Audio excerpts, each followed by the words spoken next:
میں یہ کہہ رہا تھا کہ قرآن میں اللہ کا ارشاد ہے ہم تمہیں آزمائیں گے بشیء من الخوف والجوع، کبھی بھوک مسلط ہوگی، کبھی خوف مسلط ہوگا، ونقص من الاموال والانفس، کبھی مالی نقصان ہوگا، معیشت تباہ ہوگی، اور کبھی جانیں ہلاک ہوں گی. تو اس وقت جو وبا دنیا میں پھیل چکی ہے نا کووڈ-19 کے نام سے، اس میں یہ تمام ٹینشنیں جو اللہ نے قرآن میں ذکر کی ہیں ایک ہی ٹائم پہ انسانوں کو ان سے واسطہ پڑ رہا ہے.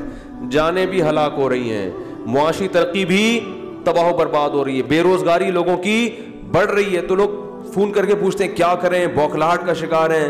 بھائی ان بوکھلاہٹ میں غیر مسلموں کے پاس کوئی راستہ نہیں ہے سوائے ٹینشن میں آنے کا. ہمارے پاس راستہ ہے، وہ کیا ہے؟ قالوا انا للہ و انا الیہ راجعون.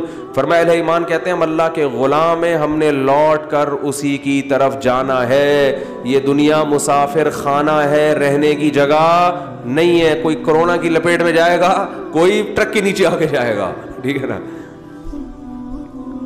کوئی کسی بیماری سے جائے گا. جب رہنا ہی نہیں ہے تو کوئی جلدی جائے گا، کوئی تھوڑا لیٹ جائے گا. تو یہ اصل ہے ہی نہیں، اصل آخرت ہے. اور آخرت میں اجر کمانے کا طریقہ کیا ہے کہ اس آزمائش میں اللہ کو راضی کیا جائے، اس کا شکر ادا کیا جائے، ٹینشن زبردستی کی مسلط نہ کی جائے.